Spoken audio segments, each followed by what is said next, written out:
The Queen's apartments at Versailles were the private and official residence of Queen Marie Antoinette of France. Welcome to my private residence here in Versailles. My drawing room. A place of celebration, of grandeur, of elegance. Marie Antoinette used her drawing room as a place of leisure, relaxation, and entertainment. This was a room where she could retire to, away from the hustle and bustle of court life. She would entertain close friends and family here, and it was a place where she could express her creativity through her artwork and music. Only those closest and VIP guests to Marie Antoinette were allowed to enter her private apartments, let alone be in this very room. No one else was allowed to enter her private apartments, as it was her personal space and sanctuary. Marie Antoinette's bedroom was situated at the top of the north wing of the Palace of Versailles and was the most opulent and luxurious room in the palace. My bedroom is my personal place to read, be with my cats, and gossip with my ladies in waiting. Its walls were paneled with blue velvet, the furniture was upholstered in pink silk, and the bed was draped with a canopy of white lace. The floor was covered with rich carpets, and a fireplace of marble inlaid with gold was installed in the corner.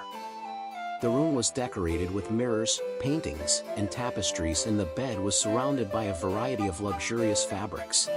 The walls and ceiling of the room were richly painted with intricate designs, and the bed was surrounded by richly embroidered curtains. In the center of the room was a large chandelier that was made of gold and encrusted with diamonds and other precious stones. Marie Antoinette's bedroom was a sumptuous and luxurious retreat from the outside world.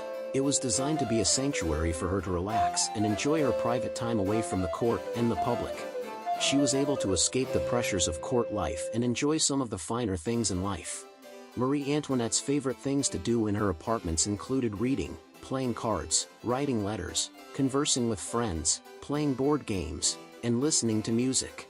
She also enjoyed hosting small dinner parties, taking walks in the gardens, and supervising her children's lessons. Do you like this long lake? Marie Antoinette owned a large collection of jewelry, including necklaces, tiaras, rings, and earrings.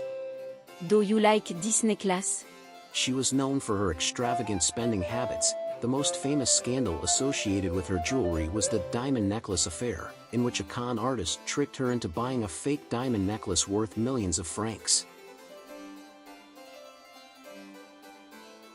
However, Marie Antoinette also had a philanthropic side that is often overlooked.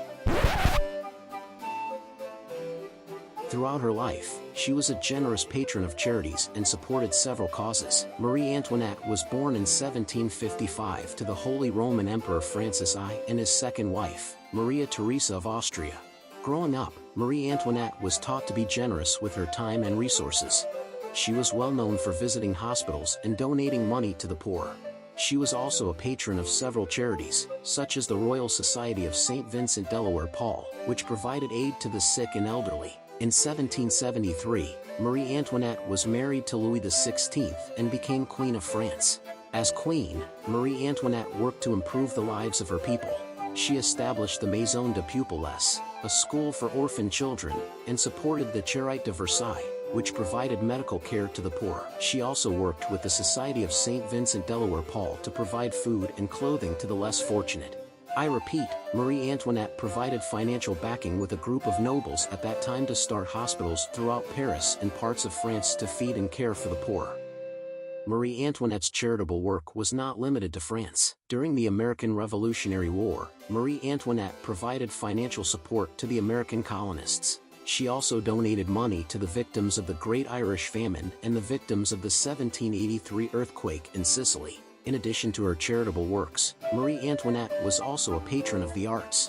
She was an avid collector of artwork and supported several artists, including painter Jean-Honoré Fragonard and composer Christophe Willibald Gluck.